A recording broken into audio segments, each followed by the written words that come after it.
Turkey's all-powerful President Erdogan is in the fight of his life against an opposition that has united against him for Sunday's elections.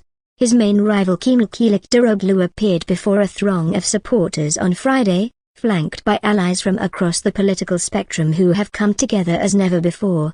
As the rain beat down in Ankara, he vowed to restore peace and democracy. The man he wants voters to oust after 20 years, Recep Tayyip Erdogan, said he had kept Turkey standing tall despite many challenges, including the economy with its rampant inflation and February's catastrophic double earthquakes.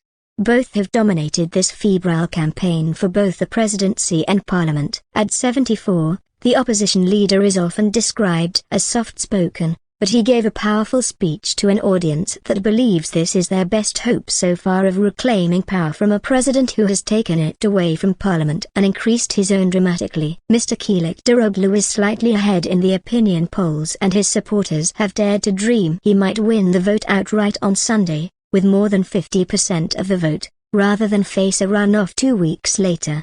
Firat, one of 5 million first-time voters, said he was delighted at conservatives and nationalists appearing on the same platform as the head of the center-left Republican People's Party, CHP.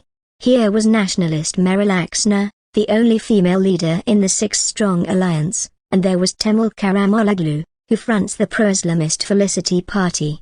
Mr. Kilicdaroglu's party is secular to the core, but he has worked hard to reach out to women who wear the headscarf. The six parties have rallied under the slogan Haydi, Come On, and a campaign song of the same name. Tensions are running so high ahead of the vote that he wore a bulletproof vest on stage in Ankara and at another event earlier on. The race has become as tense as it is pivotal. One of the four candidates for the presidency, Muharrem İnce, pulled out on Thursday, complaining that he had been targeted on social media with deepfake sex videos that had manipulated the electorate.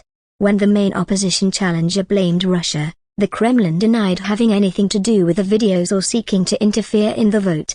Mr. Erdogan, who has maintained ties with Vladimir Putin, warned his rival, "If you attack Putin, I will not be okay with that." The president was addressing party loyalists in Istanbul, but the night before he was just outside the capital in a city of 500,000 people that seemed in full support of his AK party. Orange, blue and white party AKP flags fluttered throughout the center of Sincan, as locals filled the streets in the hope of catching a glimpse of Mr. Erdogan. Supporters chanted party songs as they waited for the president to show on stage in a green jacket. One chorus rang out repeatedly, Recep Tayyip Erdogan. We built schools, universities and hospitals. We changed the face of our cities. We extracted our own natural gas and oil, Erdogan told thousands of cheering supporters. His strategy, first as prime minister but then as president, has been to build growth, often through big-ticket construction projects that are visible in many of the big cities, but not so obvious in Sincan. Although his party still commands strong support, he relies on the backing of the nationalist MHP and other smaller groups in his People's Alliance. His greatest support comes mainly from conservative or nationalist Turks, and he has aimed his rhetoric not just at the West, which he accuses of going against him, but at the LGBT community too. The AK party does not allow LGBT people into its neighborhood, and the MHP does not allow them into the People's Alliance, because we believe in the sanctity of a family. These political alliances have become essential under Turkey's political system, as a party needs 7% of the national vote to get into parliament, or be part of an alliance that does. Whoever wins the presidency will need to have sufficient support in parliament to back their plans. On the campaign trail in Ankara, center-left candidate Kemal Kilicdaroglu said that while the economy and the aftermath of the earthquake were the top two issues of the election, the future of Turkey's democracy and people's rights were just as important.